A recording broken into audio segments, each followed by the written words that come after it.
Okay, sige. Attorney, regarding kay Senator Bato, when was the last time na nakausap kayo? Ano po yung pinag-usapan ninyo? And do you have any contact kay Sen Bato? First, as to the first question, the last time that I had contact with him was perhaps an hour or 30 minutes before he exited from the Senate. Because kung nandun na kami sa taas, nag-uusap na kami, tapos nagsabi siya, oh Bet, dili ka matulog? Dili ko matulog sa opisina. Isa, ayo, maluoy ko ni mo. At na lang dito sa hotel na dito sa akong staff sa imo. So mo to ning gawas ko. I was even interviewed by some members of the media when I went out from the Senate Hall, and I really did not have any idea that 30 minutes or 1 hour after our last meeting, he exited from the Senate. And when I returned back that day, mga 9:30, I was even asked by the supervisor of the OSA, Attorney, sino bang nagtawag sa'yo para magpunta ka dito? Si Senator Bato, authorized talaga. Alam mo naman, abogado ako eh. Siya nagtawag sa'yo? Hindi naman, wala naman siya. Automatic na yun na pupunta ako dito. Oh. Kaya pala nagtanong siya, wala na pala si Senator Bato. So, after that... After that, no contact anymore. But I am in constant contact with the members of the family. Always. Almost, almost every hour, nag-communicate kami. The DOJ, the PNP, the NBI are saying na full force na sila sa paghahanap kay Sen Bato, and they termed, tawag nila kay Sen Bato as fugitive. So do you think it's considerable na tawagin siyang fugitive as I respectfully disagree.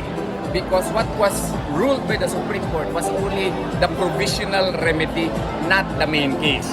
Alam mo, para maintindihan ko ng publiko, yung prayer for TRO, meron niyang 4 elements. Clear and unmistakable right. Grave, material invasion of that right.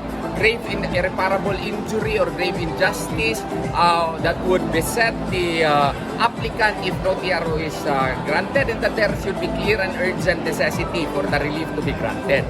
Baka lang, hindi nakita ng Korte Suprema na yung third element ay wala, or maybe the second. I have yet to receive a copy of the order, written copy of the order. So, ang ibig sabihin nito ay provisional remedy lang ang dideny. Wala pong ruling na pwede nang i-implementa ang warrant. Maski basahin nila sa briefer doon, klaro-klaro na walang sinabi yung Korte Suprema na pwede na nilang i-implementa yung warrant of arrest. Kasi nga ang main case, wala pang desisyon. Kaya po sa aking palagay, maling-mali po yan, no? Pinangungunahan nila yung Korte Suprema na wala pang ang desisyon of the merits of the case eh. So, anong tawag namin yan? Ang tawag niyan, meron kaming St. Martin Funerals case, no? Ano yun? Yung St. Martin's Funeral case, nagsasabi yan, jurisprudence na pending determination by the highest court of the land, by the Supreme Court, of the main issues in a case, the lower agencies, departments which are parties to the case, should exercise the becoming modesty of awaiting the decision of the case. Ang ginagawa nila, pinangungunahan nila ito. Tapos, wait yung ibang mga experts nagsasabi na parang go signal na daw ito sa TRO. Hindi po, maling-mali po yan. For all you know, ang ginamit na rason ng Korte Suprema, I can only speculate kasi nga hindi ko pa natanggap yung desisyon na in writing. For all you know, ang sabi lang ng Korte Suprema, at that time, di ba sabi ng DOJ, hindi namin siya dadakpin. He is free to, enter the Senate. Oh, perhaps the Supreme Court believed that.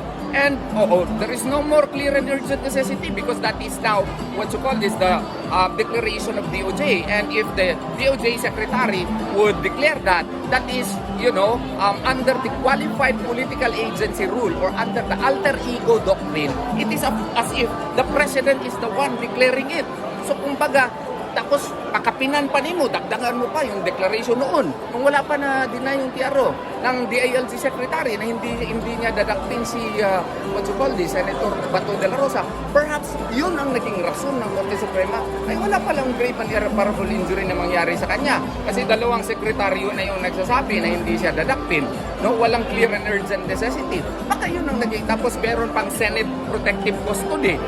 Yung pag-alis niya, baka nagsabi ng Korte Suprema, I can only speculate na wala nang clear and urgent necessity kasi wala na siya sa Senado eh.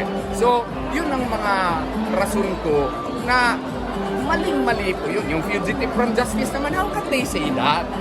the Supreme Court in Valyacar Transit case defined the 6 steps before a person can be declared a fugitive from justice. Number 1 requirement is that there is a Philippine court warrant of arrest or there is a court conviction, Philippine court.